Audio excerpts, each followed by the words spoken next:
In a world rife with turmoil and confusion, there exists a unique group of individuals who are often mistaken for fools, yet in the eyes of Laozi, they shine with the brilliance of wisdom.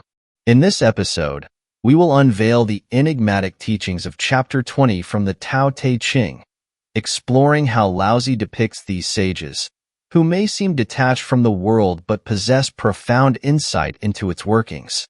Have you ever felt that in a society obsessed with fame and fortune, true wisdom is often regarded as odd?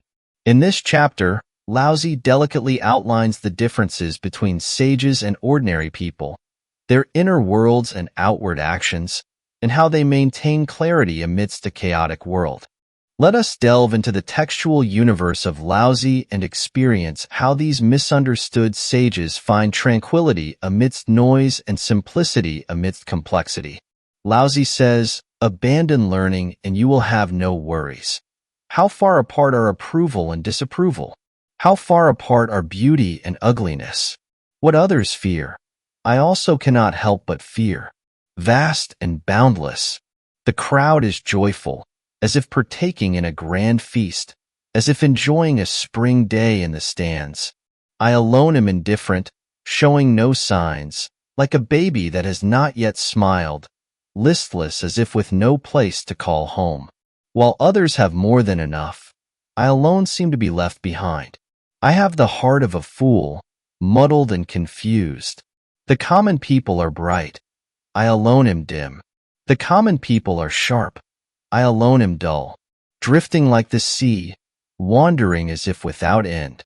While others have purpose, I alone am stubborn and narrow-minded.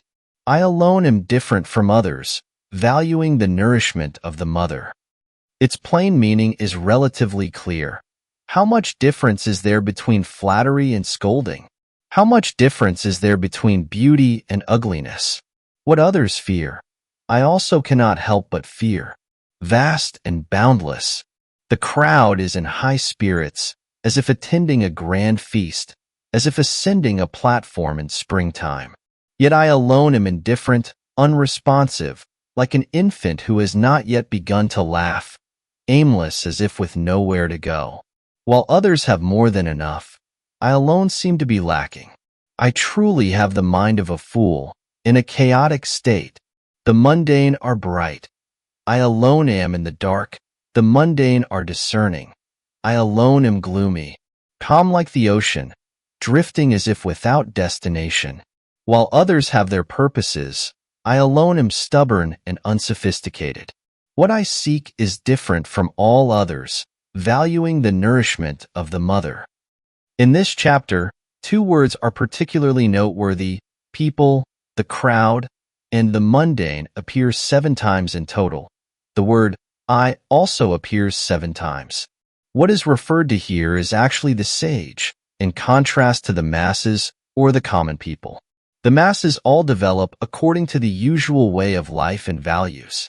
For example, from the beginning, some flatter and some scold. We all flatter those above us in status and scold those below us. Everyone receives flattery and scolding from others because everyone exists in a hierarchy, reflecting common social behavior. As for beauty and ugliness, they appear once again. Originally in Chapter 2 of Laozi, it was said, "When all under heaven know beauty as beauty, there is ugliness." This is a comparison of value, which is relative. So if one person is beautiful, it implies there is someone more beautiful. Similarly, if one person is ugly, there is someone uglier. So how much difference is there? Next, a brief summary. What others fear, I also cannot help but fear, which means I have a bottom line, which is to be the same as others, to live in society according to everyone's way of life. This is called blending with the light and dust. Several paragraphs in a row explain the differences between me and others. First, the distance seems endless. Here, the word unending is used, which appears in the Book of Songs and refers to the long, endless night. The so-called distance here indicates what? The distance between me and the crowd is very far. What did the crowd do? In spring, They joyfully attend banquets and ascend platforms to look into the distance, while I seem out of place, unresponsive to the changes of the season and the hustle and bustle of the crowd. I can be likened to an infant who has not yet learned to laugh, alone as if with nowhere to go. Others all seem to have more than enough, pursuing this and that, achieving success here and there. Yet I seem to be lacking. Why? It seems I am unclear about what I want in this world, and compared to others, it seems I can't compare with anyone. Then I liken myself to the mind of a fool, a simpleton. This chaos here is meant to express one point. Others live in the world as if they are returning home. The world is their hometown, but I am a passerby. Because only the Tao, the root, is my true home. In other words, the sage described by Laozi in this chapter is I, the one who has realized the Tao, and compared to ordinary people, it seems like a fool. The contrast between the sage and the ordinary person makes the sage seem foolish, which is understandable. Because most people in society are like this, the sage becomes a rare few. He does not want what everyone else wants. Isn't that silly? As a result, I liken myself to being muddled and confused. Most people show off their glory, but I seem to be in a state of darkness, never boasting about my abilities to others, and having no achievements to speak of. Most people are shrewd and clever, but I seem to be in a daze. Then again, vast like the boundless ocean. At the beginning, it was mentioned as distant, and now it is mentioned as vast, both representing the great gap between the sage and the ordinary person. Ordinary people have not realized the Tao, so they live in the world, caught up in various values. What others want, I also pursue even more, but will it be better after getting it? It's not clear, because there has been no deep reflection and thought about oneself. There is no clear idea about where life should go. Finally, like most people, come inexplicably and leave in confusion. Then finally, I say, I am drifting, as if without expectation or joy. In this world, most people live exuberantly, showing their talents and making great plans, but I seem stubborn and closed off. That is, I am not interested in what others want, and what I pursue is not understood by others. The last sentence is the conclusion, and this viewpoint is particularly clear. He says, I desire to be different from others, valuing the nourishment of the mother. What I want is different from everyone else, valuing the matrix that nourishes all things. There is a desire here, which is what Laozi said. Having the right knowledge leads to the right desire. I want to firmly hold on to my matrix. Isn't that the most important thing? People go but do not return, chasing after things in the world without returning, pursuing external things without looking back. The more one gets outside, the more one loses oneself. It's like what Western existentialism says, to possess is to be possessed. The more you have, the more you are owned by these things, and you are most likely to lose yourself. You don't know what to pursue in the world, unable to distinguish what is necessary and what is not. Chapter 20 of Laozi clearly distinguishes that the sage under his pen here is I, with obvious differences from ordinary people.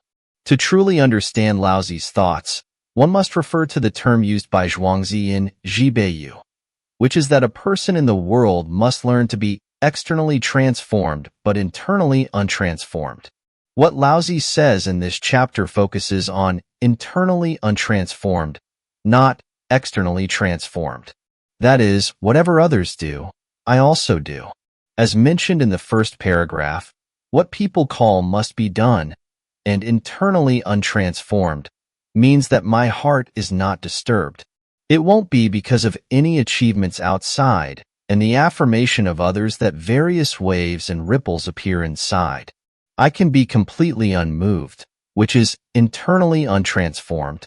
As a Taoist, because of the realization of the Tao, it basically will not be disturbed by the outside world. But at the same time, I am also externally transformed, which means that I don't want to look very different from others on the outside. Basically, Taoists don't like to be different and eye-catching. They don't want to be unique, but the heart always remains sober. This chapter makes it very clear, as if when comparing with others, I am alone, muddled, dark, and drowsy. These words are all disliked by ordinary people, but for Laozi, the various relative achievements of the world will only bring confusion and trouble. This is a kind of it's hard to be muddled mentality, which is actually a good thing. The I mentioned in this chapter at least refers to those who seek the Tao. Compared with the crowd, they seem lonely, desolate, foolish, and stubborn.